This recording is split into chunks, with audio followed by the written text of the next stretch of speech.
Sexual redemption. Sexual intention. No. Oh, hi, hello. Didn't see you there, mostly because this is not visual content, but hi, you're now looped into the world of BAM. I love how I say it like it means something. Like, you know, I have a podcast network and there's multiple podcasts and then every single one has that voice. A girl can have dreams. Homegirl has dreams. Hi, I'm Maya. This is By All Means Necessary, where we get to shit by all means necessary. Quite literally, we just do it.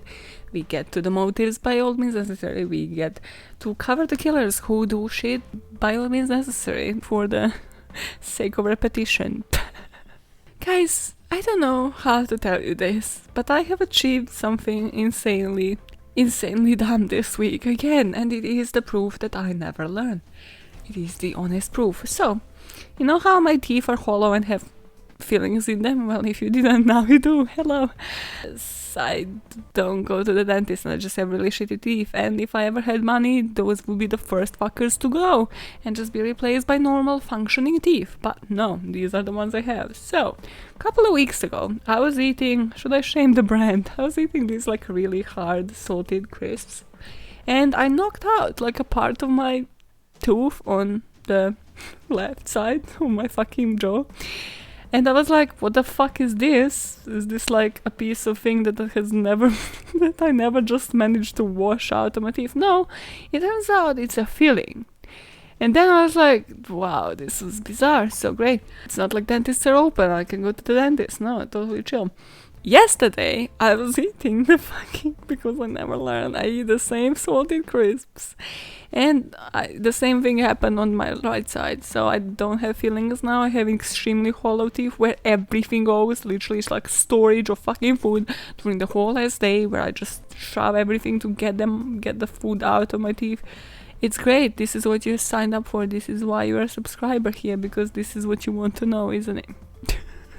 Now that we are done with this gross, pointless story, moral of it being that you should never repeat your own mistakes, you know, or just stop doing it. If one of the fillings is out, stop eating the same goddamn crisps. You learn your lesson. No, not in my fucking case. Fucking love potatoes too much. Okay, well, this story is not about potatoes. These girls did not like potatoes. Well, I actually don't know that. But they liked two things, pussy and crime. God, how is this podcast still fucking operating? Love it, I love it. Thank you guys, thank you for listening. In the finale of the Deadly Duos month, because you know next week I'm going rogue and I'm bringing you a fucking sick story. Okay, so in the finale of Deadly Duos month, living in the present, but going to the past, that's how we do it. I'm bringing you a duo of lesbian killers, because lesbians can kill too. Okay, let's dive into the motherfucker. During the 80s in Michigan, 2 nurses killed at least 5 women in their care at Alpine manor. They started seeking for a victim in every patient by all means necessary. Their modus operandi will give them the notoriety they wanted. This is the story of Gwendolyn Graham and Catherine Wood.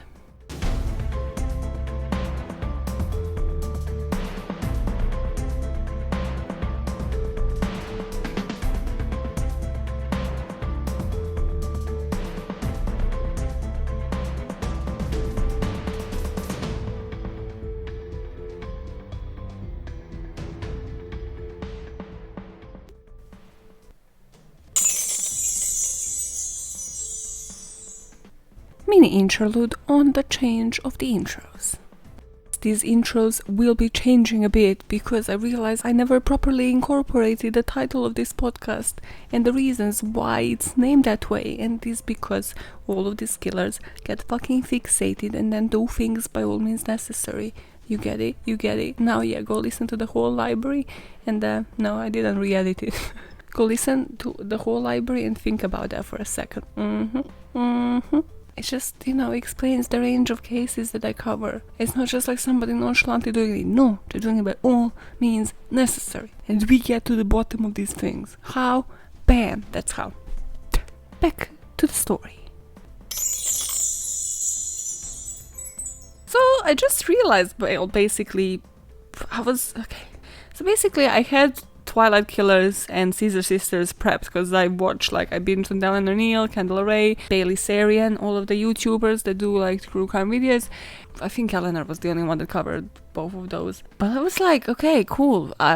What other thing do I cover that hasn't been just, you know, Fred and Rose West, Bonnie and Clyde, all of those fuckers that have been covered and chewed up and spit out?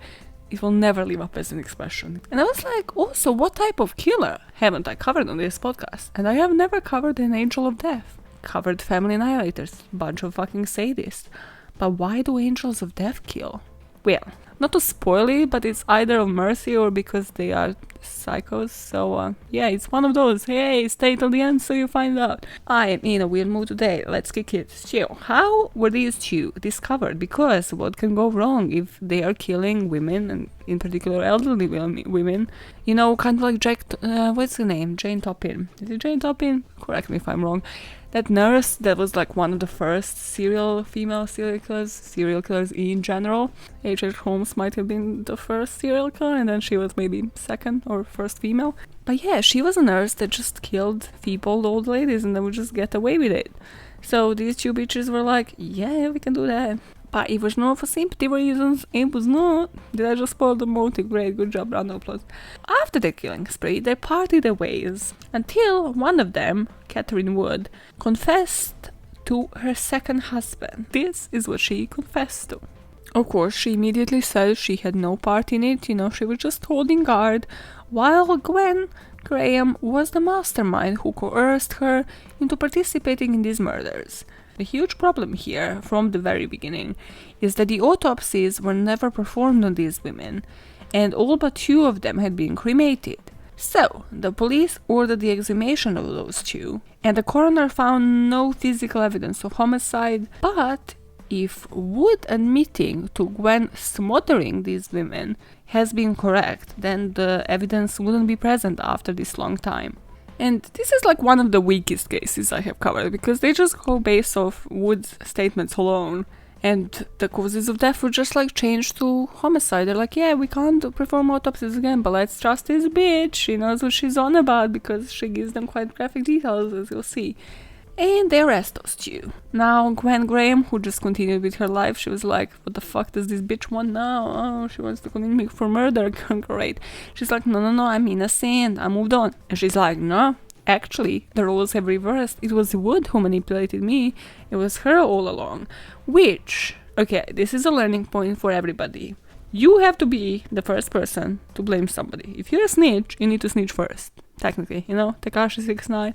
Every time I use this fucker. But it will never work if you are the person trying to twist the story, unless you are rich and famous or whatever. But here, in this case, it doesn't, okay? You kind of, in this situation, you need to play a victim. But Gwen didn't read Maya's Bible. Yeah, note to self, write a book one day, call it Maya's Bible, and see how nobody fucking reads it. Now, there was a book written about these girls' crimes by Lowell Cowell.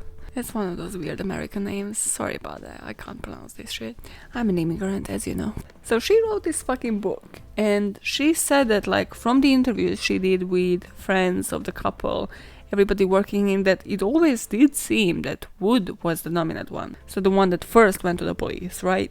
And that is honestly my opinion as well, because you do the plot twist, you twist it around, and then the other person, she read the Maya's Bible, she knew that she needs to be the one to blame the other bitch first if she wants to snitch, which if she never did, they would have never been caught, but thanks Wood.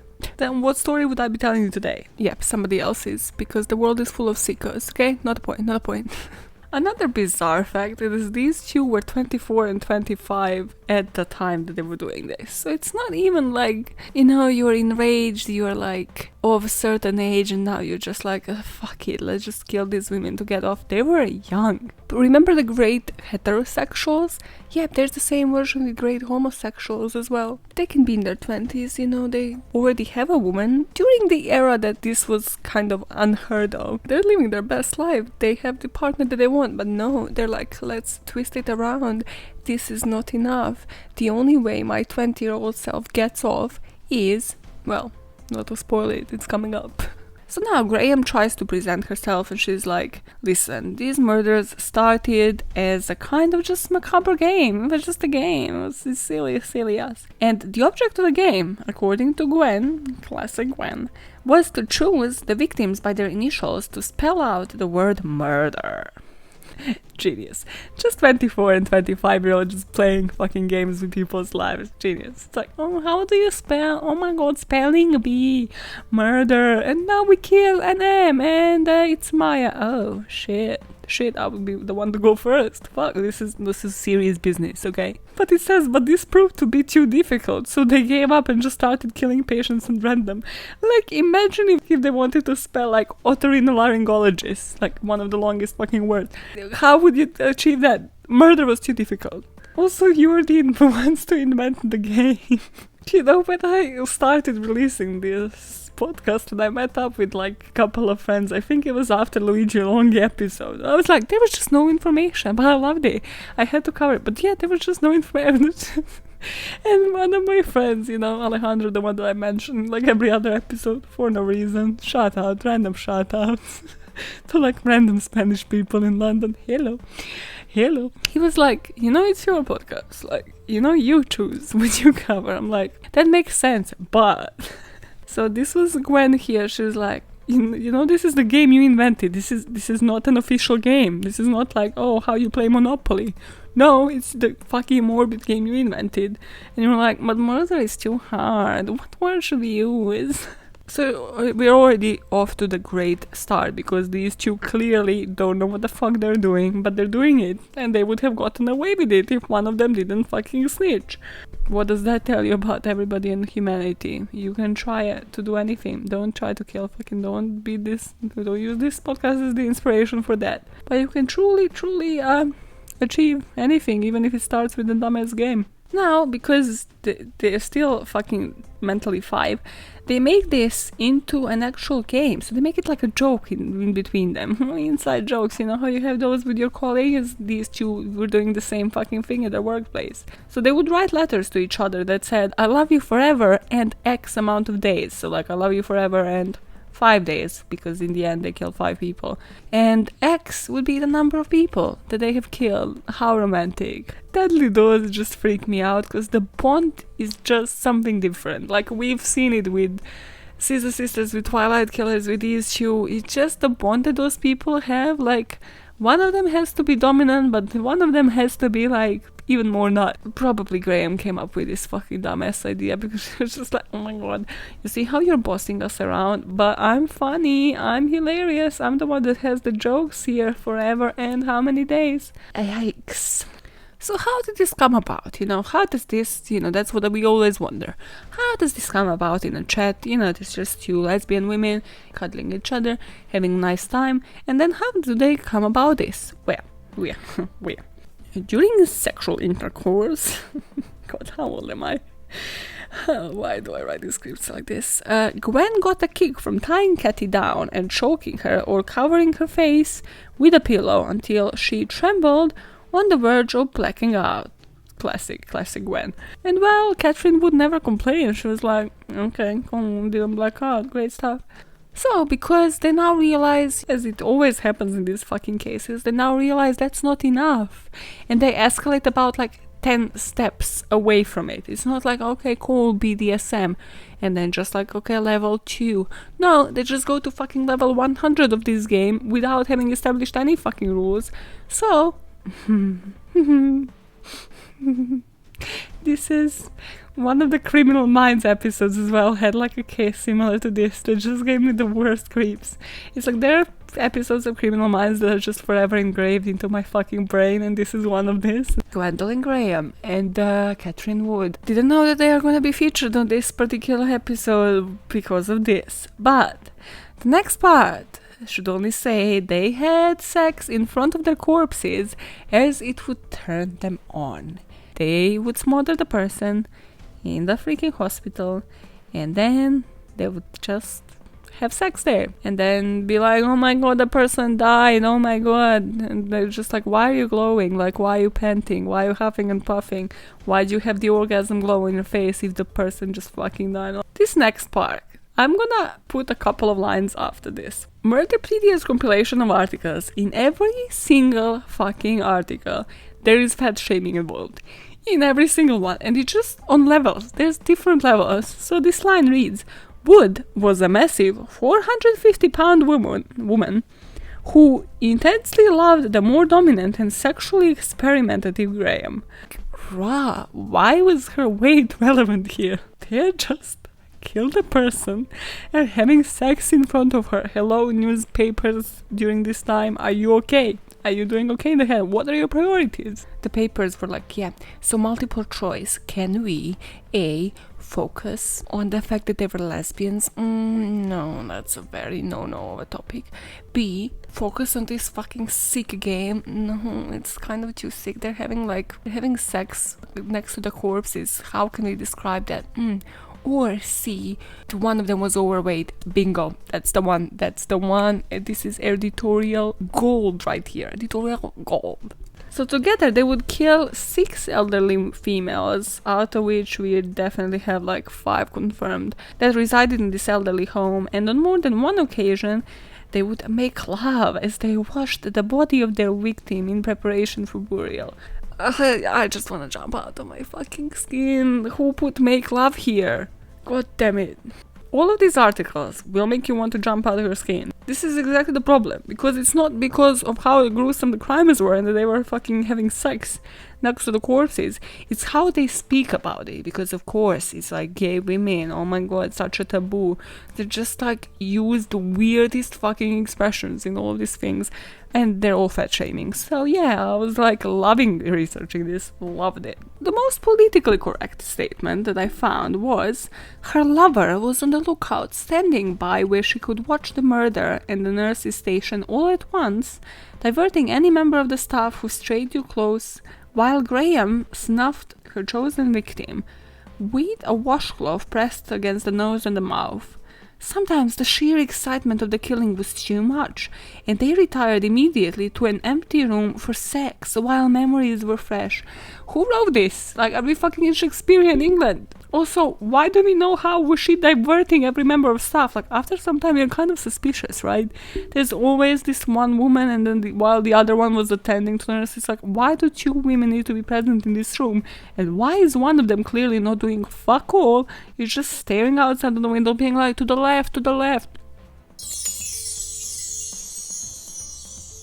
This is your personal fairy godmother announcing a personal interlude, so skip for about 4 minutes if you want to go back to the story.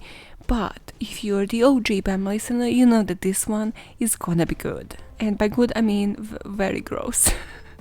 But it's personal, and it's how I can only relate to this story, and the only way I can process it in my head. So in terms of this particular lookout thing, when my whole family was on a holiday one time when I was like little, I think I was about 8 or 9, so my bro was like 4. And, you know, we were on the beach, so we went onto one of those pedaling things. I never know what the actual name of it is. You know, one of those like where 2 people can pedal and then 2 people kind of sit in the back, or you use the slide and you swoosh into the sea. Yeah, my family, being the ambitious motherfuckers that we are, we're like, no, we're gonna pedal far, far fucking from the beach. So we did. We passed like the nudist beach and we're like, oh yeah, we're far as fuck. It's been like an hour or 2. So, of course, bodily needs are present.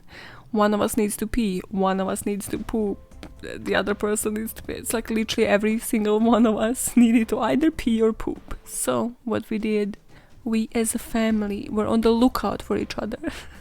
I vividly remember it was like me and my mom holding ourselves with the fingers to that pedaling thing while, well, dropping pee or poop bombs into the sea, giving the signs to like the dad and the brother to like spray and be like, bring it, pedal it, motherfuckers, pedal away from our shit. Truly, pedal away from all of the problems, leave them all behind.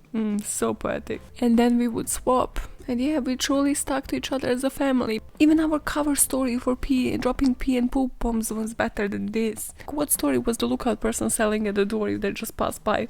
How are you justifying just chilling at the door, bitch? You are a nurse, you're not a fucking bodyguard. Okay, anyways. Snapping out of the personal fairy godmother story. So, in this testimony, they say that some of the women would fight off because, yes, old women are feisty as fuck. In January 1987, Graham entered the room of the woman who had Alzheimer's disease, and she was too incapacitated to fight back. So she just became their first victim, because I think like both of them had to kind of attack an old woman, because again, great humor is totally not one of the biggest fucking triggers. Yes, you have all the power and then you just incapacitate a fucking weaker person than you are. Great, what's next? You're gonna attack fucking kids? Because if you already went 100 levels from, just like casual fucking sex and kinks, then, I mean, what else is left for you? Because it's clearly not somebody equal to you. They must have known how to fuck. Especially Wood. She must have known how to bullshit, because how was the autopsy never performed on any of these women? So she was probably the one who was like, yeah, to the left, oh my god, it's like an emergency, the woman just peed herself or something, and then like my colleague is, trying to attend to her. But then what is the purpose of you standing in that fucking room? And another most bizarre part of this story is that they would take souvenirs, because again, this is a game for them. They're like, we're collecting Pokemon. So Graham took souvenirs from the victims, keeping them to relive the deaths. And both of them openly bragged about smothering 6 victims to their co-workers, with Graham even showing off her souvenirs, but no one believed them. Like, imagine that day in the kitchen, somebody's just like, oh yeah, I kind of confessed to you directly that I killed 6 people. It's like a classic Graham. It's just a classic story. If somebody confesses a murder to you, they have probably murdered that person. You should probably look into it, report it, and then let somebody in power investigate that. Because nobody just confesses to murder like, oh, jokes, I killed a person. No, that's not a normal fucking personality trait. And allegedly they broke up when Wood refused to actively kill a patient to prove her love to Graham. Because again, as I mentioned, this escalates a couple of notches. This is why you don't get involved into shady shit. So Wood transferred to another shift, but then Graham eventually moved to Texas with another woman and began work in a hospital taking care of infants. This is why it's disturbing. Why is she close to infants? Infants are weaker than her. Why had nobody investigated that part of the story? Something, a little small thing that I haven't mentioned yet. Wood, during this whole affair, had a husband at home, you see? Openly homosexual. Of course not. That marriage collapsed after Graham left. She probably realized, oh, I don't actually have another woman in my life to actually keep this heterosexual thing going. Her first marriage goes to shits, and then she remarries another man because she obviously can't be open about her sexuality. And just as quickly she divorces him, but she stays long enough to somehow confess to this guy that she was the one out of the 2 responsible for murdering 5 women at this Alpine manor. This whole time Graham maintains that she's innocent, and not just that, but that these claims were like unfounded, because just like a joke that they had with their co-workers. Well, then fucking choose better jokes, okay? Become a comedian, Graham. Go to improv, bitch. Just purely based on these witness testimonies, Graham was found guilty of all charges. So 5 counts of murder and 1 count of conspiracy to commit murder, and she was sentenced to 5 life sentences without the possibility of parole.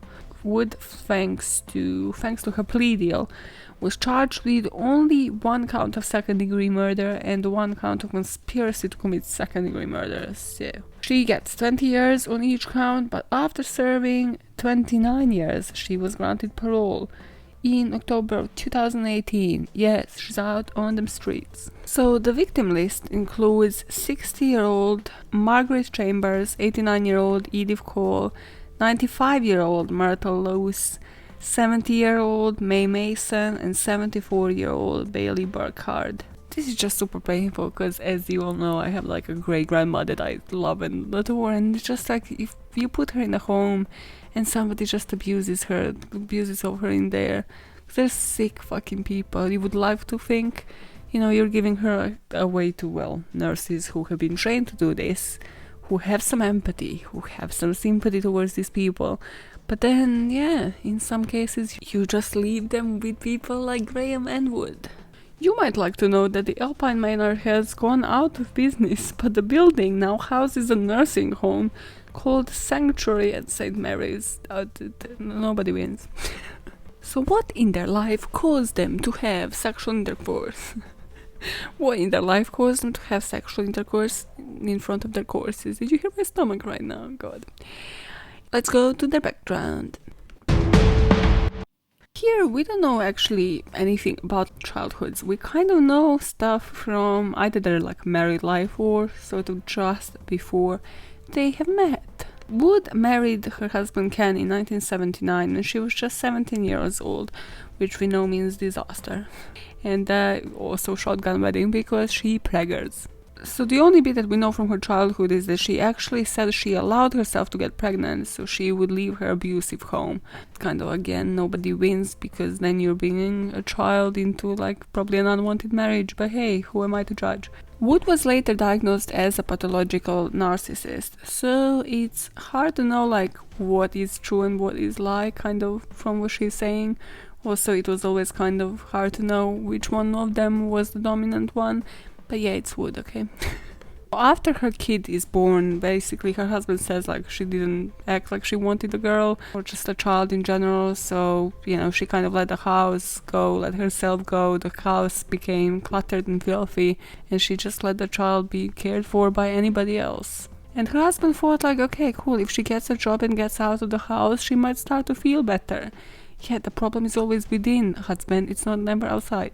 So in 1985, she took his suggestion and she was hired at the Alpine manor nursing home. As I mentioned in both articles, they fat shamed her for gaining weight. So listen to this. Listen, of course, I pinpointed those fuckers because it's just insane. Okay, but as a teenager, Wood had ballooned up to 450 pounds when a 7-year marriage broke up, leaving her alone and friendless in Grand Rapids. Okay, first of all, ballooned up. You know that this is like written in fucking 80s, 70s, whenever. Where is the story based? Another one. Wood had divorced and gained an enormous amount of weight, so she was hungry for a friend. I see what you did there. I see what you did there. But this is not correct. This is a bad fucking pun, okay? Stop doing this. Imagine if this story like was now. This would be nothing special. These two wouldn't even make it to, you know, some fucking crazy news for somebody to even just say this. Also, it would have to be politically correct and can't say this shit. She was hungry for a friend, you know, what the fuck. Graham, though, had like a shitty kind of childhood, so she was raised on the farm in Texas by parents who believed that holding infants made them weak. It's like, are we living in fucking like medieval times where you would throw your fucking child in the water and be like, cool, yeah, if he floats, he survives. Wait. So she had no fucking physical contact and care during her development, which is very important to have in the early years of your life. I believe that part. People debate the next part, which is that her dad abused her both physically and sexually. So people kind of debate that is just her, again, trying to call attention to herself because, well, all of them are like, both of them are kind of fucking narcissists. And she had this event in her childhood that is just fucking bizarre. Well, again, according to her, this is what marked her for life. Her brother, on the orders of their dad, killed her pet dog for the scene of spooking a horse. The scene of spooking a horse, you know, that scene that everybody knows of. And Graham then dug up the dog's bones, removed its teeth, and kept them in a little heart box. So, I love the next sentences. Later, she would be diagnosed with borderline personality disorder and other psychopathic features. I mean, at least she cared for dogs. I don't think that she was like a psychopath here, but again, what do I know? Let's discuss the motives. I was wrong. Well, there's kind of two reasons, but then there's a third one. So you know how I said angels of death kill because they're just psychotic, so like for sadistic pleasure, or because, you know, they believe they're easing the pain, the patient's pain. Well, they can also kill for like money or just because they can, but here they wouldn't steal shit. It's kind of torn in between because they can and just the fact that this was very sadistic pleasure for them, quite functionally just done for their own pleasure, because it also gives them the complete control over that person, because, you know, they have one of them on the lookout while the other one is just exerting complete control over the helpless lady. And then as like the ultimate twist to prove their bond and love to each other, they would just fuck up the fucking crime scene and just have sex there. Great. Orgasms. Great. Why did you think they did it? Hit me up, podbamn@gmail.com or deadbandpod, or on Instagram. You can email through the Instagram link. Something revolutionary, revolutionized. Technology has revolutionized the world. But now, moving on to the boogeyman of the week. I actually kind of have two mini ones here because I'm fucking amazing, but also because I kind of looked up one after, you know, like when you're deep into the research and then you just deep into the research of boogeymen and you kind of judge them by the pictures of them, and then you find like really disgusting picture, like what the fuck is this? That's what happened this week. Yep. So I started off with El Hombre del Saco, which is a Spanish boogeyman or a sack man, bag man, whatever the fuck you wanna call it. It's kind of like Baba Yaga or Baba Roga, which I covered earlier on, so there's not much to it, but hear me out, there's a best fucking story here. Also, Wikipedia just won here. I just love whoever posts on fucking Wikipedia, because this is probably Google Translate, but I love it. It's like, El Hombre del Saco is usually depicted as a mean and impossibly ugly and skinny old man who eats the misbehaving children he collects. This is just like, when I fucking exaggerate, I'm like, yeah, fugly, he fugly. Also, I love that in like Mexico and Honduras they call him El Robachicos, which is just like, it just sounds, the word chicos, it just sounds so like pretentious to me. It's just like El Robachavales. I don't know why. It's probably because Spanish is not my first language. I'm an immigrant, okay? But that just also kind of like emphasizes that it's a child snatcher, which is like, we know, just call him a sack man, okay? There's a whole pool on Wikipedia and elsewhere, by the way, if you wanna go to it, about comparisons to sack man and Santa Claus, and I was just like, what is life? Like, who made these comparisons? But the story I want to tell you about El Hombre del Saco today is the one where this is like one of the most beautiful, and you know how much I can rip apart a fucking story, childhood story, but this one was so beautiful. I was like, this is so believable. So it's a story about how this girl was snatched while like she was just out with her family, and then this, well, Hombre del Saco was making her say these lines basically. So he would ask her to technically perform out of a sack without being seen and just sort of like singing and shit, and then people would like throw money into the sack and he would make money this way, which for you is bizarre. This is how fucking gypsies and homeless men get money back home, so I suppose that was the point of this. It's probably how it happens in Spain, I don't know. And she was captured while she left this golden ring in like a fountain. So it goes like, because of the golden ring that I left in the fountain, I am here in this sack and here I'm going to die. It rhymes in Spanish, okay? So one day as she was performing this from a sack, her family was passing by and basically they realized like it's her voice. They invited this old ugly, you know, fugly man to pass the night with them. Well, to stay at the night, you know, come have a nice dinner, you know, we're gonna get you drunk and save our fucking child. And so they did, and then it kind of turns morbid because they put a dog and a cat inside the sack, you know, to replace the kid. I am translating because I lazily fucking shoved all of these lines in Spanish. What the fuck am I doing? So of course, when he was again like, yeah, sing for the money, you know, make us the money, little girl. Well, the dog and the kid can't. The dog and the cat can't sing. And then the dog bit him and the cat scratched the shit out of him. So even today they are curing this old man because he has never recovered from this. Moral of the story, stop fucking with people. And just kidnapping people in general. Karma is a bitch, man. Karma is a bitch. So as I was reading, you know, the legends behind this story, have you ever heard about El Coco, which is like coconut but is also skull? Well, in Spain, Portugal and Latin America, including Brazil, why the fuck is this? Like, okay. Parents sometimes invoke El Coco or El Cuco as a way of discouraging the children from misbehaving. Now, this dates from like 1274, and it is a shapeless figure, sometimes like a hairy monster that hides in closets or under the beds and eats children that misbehave when they're told to go to bed. It's very particular, okay? And I was like, okay, cool, that's nothing special, you know, this is not like podcast material. But then I read this. This thing is basically a stalker, okay, let me tell you straight up. No, like beating around the bush. It can immediately devour the child, leaving no trace, or it may spirit the child away to a place of no return. But it only does this to disobedient children. It's like, so what if it just eats a child that's like chill, that's like a well-behaved child?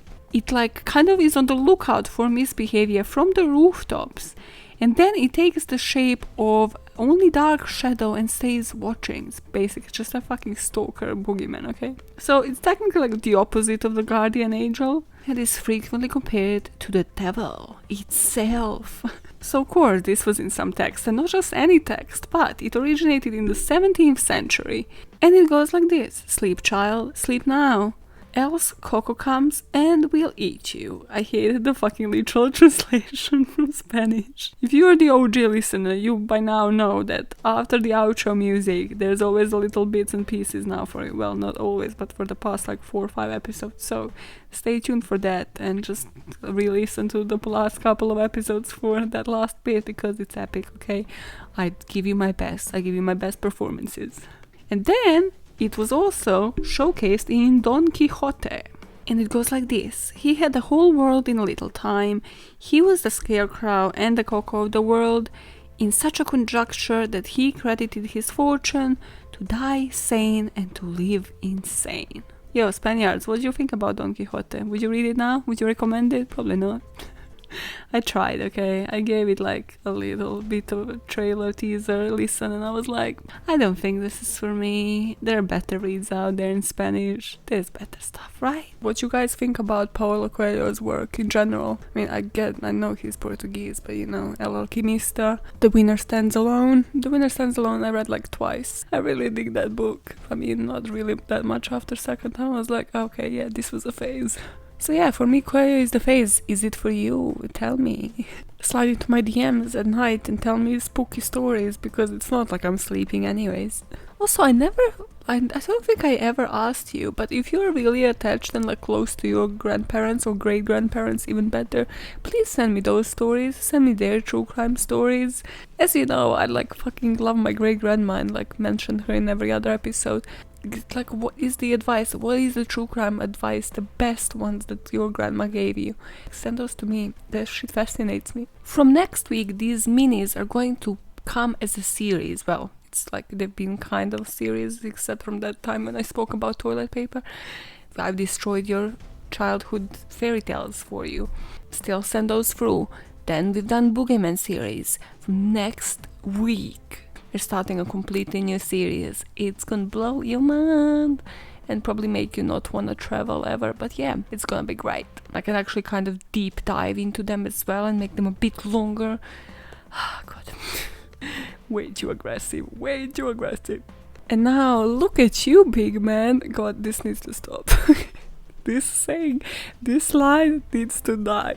Okay, look at you, big woman, man, grown-up people going into meetings like you like them. So yeah, you're in your next meeting and people are most probably running surveys discussing, you know, the safe way to get you into the fucking office. And what are you doing? You're just looking at them like they're fucking mugs because Corona is still there. The fact that everybody's gonna hate the government once you realize that the government gave you shitty advice to just go roam the streets, go into pubs and everything after a couple of months is heavily imposed on your fucking mind. And your company is just like, but we need, you know, some economic growth, we need the offices, we need to, you know, establish some new normal, and then once the second wave comes, we'll work from home again. And you're just there like, that's dumb. Well, you tell them that. You tell them not to trust the government. I mean, at this point, just do what you need for your fucking soul. If this was me and I was honestly to be returning back to the office, I'll probably be like, sorry, I tested positive, you know, for privacy reasons I can't share my test results, but you just gotta trust me. I'm a risk to everybody, so yeah, you don't want me in there. drastic measures, dramatization. Don't tell them I advise you to do this. Don't cancel this podcast. Or even better, tell them somebody else like from your family had it, so you are like heavily at risk. Like, yeah, you live with that person, because then they can't technically ask for those people's results, because what is family members, right? Lawyers, GDPR people, they can't, right? There is leeways right now, okay? There are many leeways. There are many ways to get around this. So do what you need for your mental health. If you want to go back to the office, like my fucking husband does, because he's going mentally insane. We're stuck with me forever. Imagine being stuck with this. You do it every Monday. Why'd you do it? It's your choice. If you need it for your mental health, to go back to the office and not to be stuck in your house, then yeah, sure, go ahead, do it. I'm just giving you ways to cope and survive if you don't wanna, and then there's nothing wrong with that. Find your fucking leeway right now. Find your zen in the time of corona and just live your best fucking life. Another tip that nobody wanted to travel, or not even travel, lie to people, man. Tell them you just returned from, I don't know, Spain. Where is the worst? Tell them you returned from fucking Brazil, okay? Or the US. Like where it's like on the rise, and be like, so got to isolate for at least 14 days, and even then like, cough. Don't joke with coronavirus, but also just stay honest and tell your fucking boss that you don't want to go to the office because it's fucking shite. And it was shy to begin with, and you couldn't wait for 3 months of not going back there because the company is shite, or the coworkers are shite, or this needs improvement. Change the motherfucking world, right? Don't hold me responsible for the firings during corona time, okay? Nah. This is my personal opinion, okay? Don't do it. I'm just saying, don't trust the fucking government and do what's best for your personal, actual health, not getting infected, and your mental health. So yeah, then yes, crucify me for that if you fucking need to, okay? I'm just doing things in your best interest. And if it means not getting stressed at work and working from the office, then win-win, right? So keep making the world a better place for yourself and the others, one motive at a time. Bye, fuckers.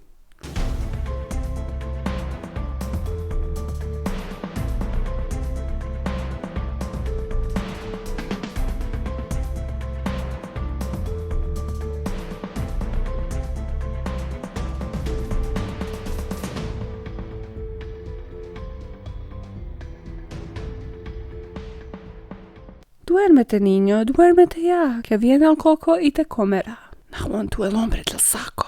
Y la niña canta, por un anillo de oro que en la fuente me dejé, estoy metida en el saco y el saco moriré. Y ahora saltamos al fin del cuento. Y el perro le dio un mordisco en las narices que se las arrancó, y el gato le llenó la cara de arañazas, y la gente del pueblo, pensando que se había querido burlar de ellos, le midieron las costillas con palos y varas, y salió tan magullado que todavía hoy le andan curando. Y colorín colorado, este cuento se ha acabado. And now in my best American Spanish accent, y colorín colorado, este cuento se ha acabado.